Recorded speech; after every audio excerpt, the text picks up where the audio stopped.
안녕하세요. 이혼하거나 고쳐 살거나 주쌤입니다.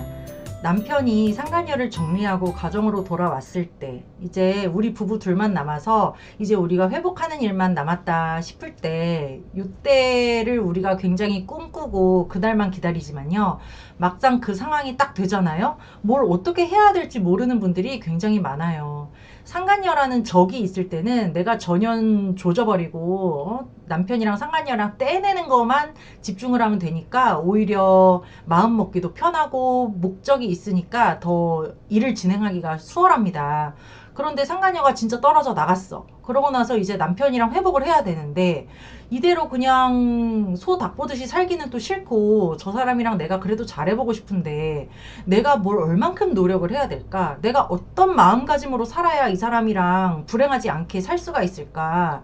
어떻게 하면 되지? 막 이런 생각에 더 고민이 많아지고 생각도 많아지는 것 같습니다.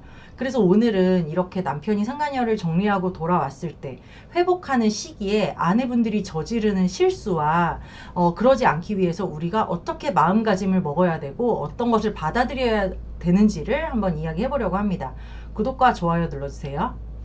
일단 첫 번째 전제 조건은요, 남편과 상간녀가 진짜 떨어진 거를 내 눈으로 확인을 하고 지들 둘이 정리했다는 말, 이런 말에 현혹되지 않고 진짜 내가 나서서 상간녀를 내 남편에게서 떨어뜨려서 이것들이 다시 붙지 않겠구나 라는 확신이 있을 때야 내가 회복하려는 노력이 의미가 있다는 것입니다. 많은 분들이 속아요. 내가 외도를 발각을 했어. 그리고 남편한테 딱 오픈을 했어. 그랬더니 남편이 정리했다고, 나 믿으라고 막 이렇게 호언장담 하는 거야. 큰소리 막 치는 거야. 그러면 그래, 저 정도로 이야기하는 거 보니까 진짜 헤어졌겠지 생각하고 헤어졌나 보다 하고 아내분 혼자 회복기에 막 노력을 해요. 그런데 나중에 까고 보면 그동안에 헤어진 적이 한 번도 없었다. 헤어지기는커녕 더 심하게 붙어먹었더라. 이런 경우가 많거든요. 그래서 꼭 내 눈으로 증거로 확인을 하셔야 되고, 쟤네들이 그냥 우리 헤어졌어요 하는 말 절대 믿으면 안 되고요. 내가 나서서 상간녀를 박살내고 응징하고 뭐 소송을 하든 뭘 하든 해가지고 상간녀를 내 손으로 떼어내야 진정한 회복이 이루어지는 거지, 헤어졌다는 말만 믿어서는 안 된다는 게 일단은 전제 조건입니다. 그리고 나서 이제 아내분들이 회복기에 받아들여야 되는 게 있어요. 어떤 거냐면요, 첫 번째는 남편의 외도가 비단 남편만의 문제는 아니라는 것을 받아들여야 됩니다. 우리가 외도를 알고 나서 처음에는 이제 배신감이나 분노, 이런 막 격한 감정에 휩싸이다 보니까 생각을 많이 할 수가 없죠. 이제 막 이상한 행동도 많이 하게 되고 막 정말 미칠 것 같은 상태가 되죠. 그러다가 시간이 많이 지나고 나면요, 아내분들이 이런 얘기를 많이 하세요. 제가 남편 입장에서 생각해 보니까 남편은 그럴 수도 있었겠다 이제 이해가 되더라고요. 라든지 제가 시댁이랑 사이가 많이 안 좋아서 신혼 초부터 시댁이랑 트러블이 있을 때마다 남편한테 그 스트레스를 다 풀었었어요. 그래서 남편이랑 내가 사이가 별로 좋지 않았었고, 내가 남편을 가장 대접, 남편 대접을 해준 적이 별로 없더라고요. 그래서 그거에 대해서 제가 지금 후회가 많이 됩니다. 라든지, 남편이랑 저랑 그 신혼 초부터 섹스가 별로 안 맞아가지고 항상 제가 남편이 나한테 요구를 할 때도 쳐내고 거절하고, 저는 남편이 그렇게 섹스를 좋아하는지도 몰랐고 그게 남자한테 그렇게 중요한지 몰랐어요. 이 일이 터지고 나서 보니까 남자들한테 섹스가 되게 중요한 거였더라고요. 이제 알았어요. 뭐 또는 제가 애한테만 너무 집중을 하고 애한테 오히려 매달리면서 살았어요. 그러니까 남편이 소외감도 느끼고 애와 내 사이에 끼어들지도 못하고 해서 다른 대상을 찾은 게 이제는 좀 이해가 되더라고요. 이렇게 내가 어떤 문제가 있었다, 또는 우리 부부관계가 완벽하지 않았다, 분명히 그 틈이 있었고 어떤 문제가 있었기 때문에 남편이 결핍을 느끼고 그 결핍을 다른 대상에게서 채우려고 했구나라는 거를 깨닫는 그 지점이 오더라는 거죠. 그래서 요 깨닫는 지점이 오는 게 되게 중요한 것 같아요.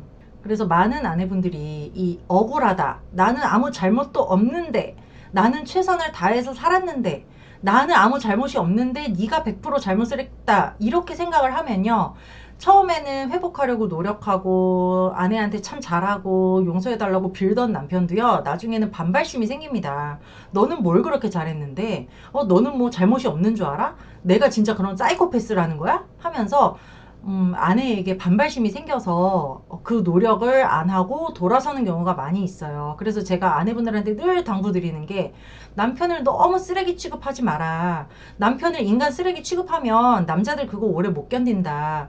물론 남편이 바람 피운 거는 잘못한 거고 쓰레기 짓을 한 거지만 이 인간 자체를 부정하고 이 인간 자체를 경멸하는 티를 너무 내면 그거 견딜 남자들 없다.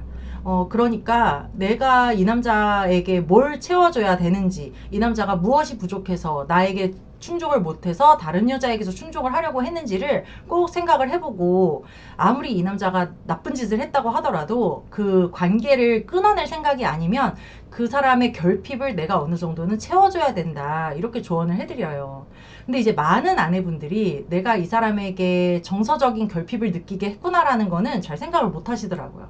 왜냐면 아내분들이 그러는 너는 뭐 나를 채워줬어? 나도 외로웠어. 나도 힘들었어. 근데 너 나 그거 안 채워줬잖아. 근데 내가 왜 너한테 그런 걸 채워줘야 되는데 네가 무슨 결핍이 있어? 이렇게 생각을 하시기 때문에 남편의 정서적인 결핍은 보지 못하는 경우가 많아요. 그런데 대부분 외도한 남자들이 느끼는 게 뭐냐면요. 그동안의 가정생활에서 외로웠다. 남자로서 인정을 받지 못했다. 내가 참 많이 희생을 했는데 그거에 대해서 아내가 감사함을 모르는 것에 화가 났다.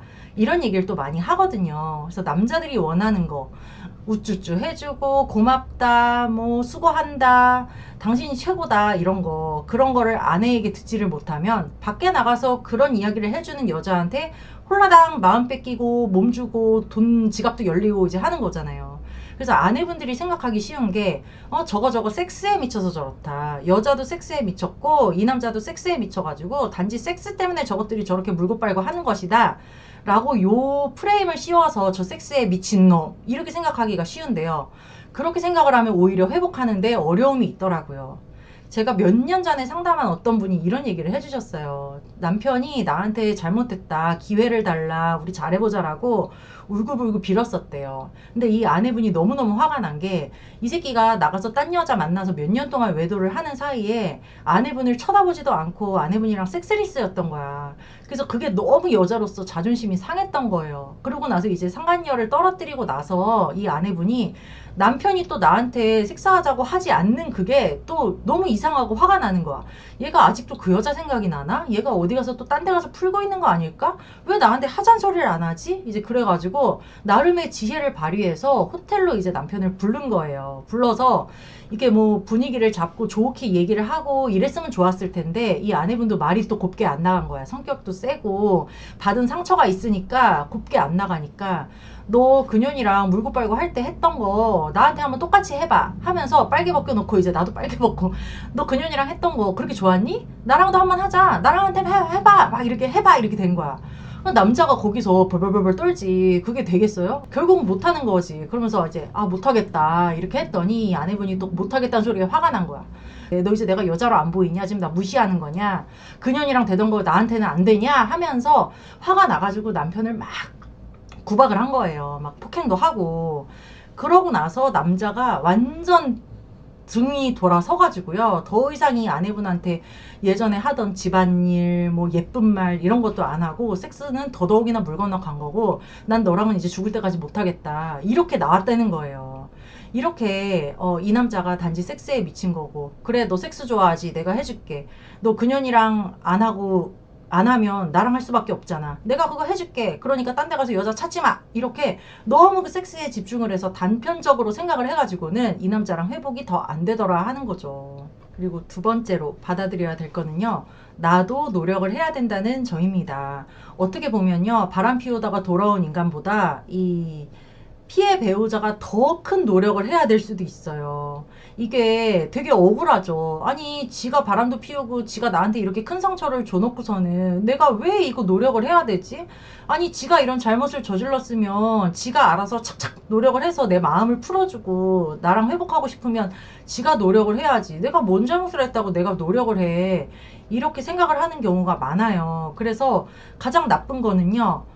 너 한번 노력해봐. 어디 한번 보자. 너 얼마나 잘하는지 내가 한번 지켜볼 거야. 내가 뭘 원하는지 네가 알아내서 한번 해봐봐. 너 그년한테 알아서 선물도 사주고 뭐도 하고 착착 잘하더만 그거 나한테 똑같이 해봐. 어디 한번. 난 너를 평가할 거야.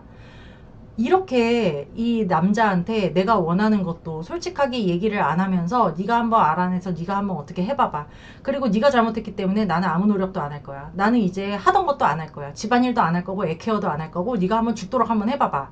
너 한번 네 잘못을 한번 네 행위로 한번 뉘우쳐봐. 너 하는 꼬라지 내가 한번 볼 거야. 이렇게 나서는 게 가장 회복하는데 악영향을 미치는 것 같더라고요. 그러니까 남자들이 처음에는 잘못했다고 막 설거지도 하고 집안일도 하고 싹싹 빌고 하다가요. 나중에는 아, 내가 뭘 얼마나 잘못했다고 이렇게 구박을 당해야 되지?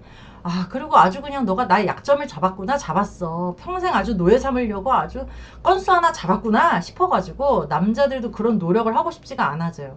내가 뭘 해도 이 여자는 부족하다고 느끼는 것 같고 나는 120%의 노력을 하고 있는데 저 여자가 느끼는 거는 내가 60%밖에 안 된다고 느끼는 것 같고 이러니까 내가 이런 노력을 해봤자 뭐 할까. 다시 우리 부부는 행복해질 수 없을 것 같은데 아주 그냥 내 약점을 잡아가지고 나를 괴롭힐 작정인 것 같은데 이런 생각이 드니까 그나마 하던 노력까지도 안 하게 되는 거예요.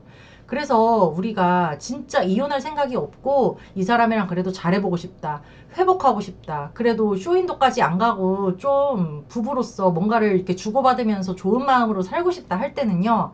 나도 뼈를 깎는 고통이 있어야 되고요. 예수님 부처님 마음으로 나도 노력을 해야 되더라고요. 진짜 이 바람 피우다 돌아온 배우자랑 살다 보면요. 더럽고 치사하고 저거 뭐가 예쁘다고 내가 이렇게까지 해야 되나 라는 현타가 오게 마련이죠. 그런데 그럴 때마다 우리가 이혼을 하지 않는 이유를 떠올려 봐야 될 것 같아요. 내가 아이에게 이혼 가정을 물려주고 싶지 않다. 내가 지금까지 일군 거 저 사람이랑 나눠가지고 우리 둘 다 되게 초라해지고 싶지 않다. 우리가 나 자신을 뿐만 아니라 내 자식들, 우리 가족들, 막 이런 주변을 생각하는 마음이 있으니까 그래도 이 사람이랑 이혼하지 않고 살아봐야지라고 결심을 한 거잖아요. 그 마음을 떠올리면서 아, 그래, 내가 우리 애들 위해서 이까짓 거 못하겠냐. 그래, 내가 다른 사람도 아니고 우리 애들 아빠인데 우리 애들 아빠를 위해서 내가 한번 노력해보자. 미워도 다시 한번. 이 심정으로 노력을 해야지 부부관계가 회복이 되는 거지.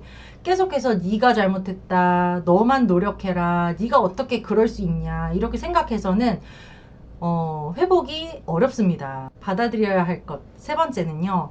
예전으로 돌아가기는 힘들다는 것입니다.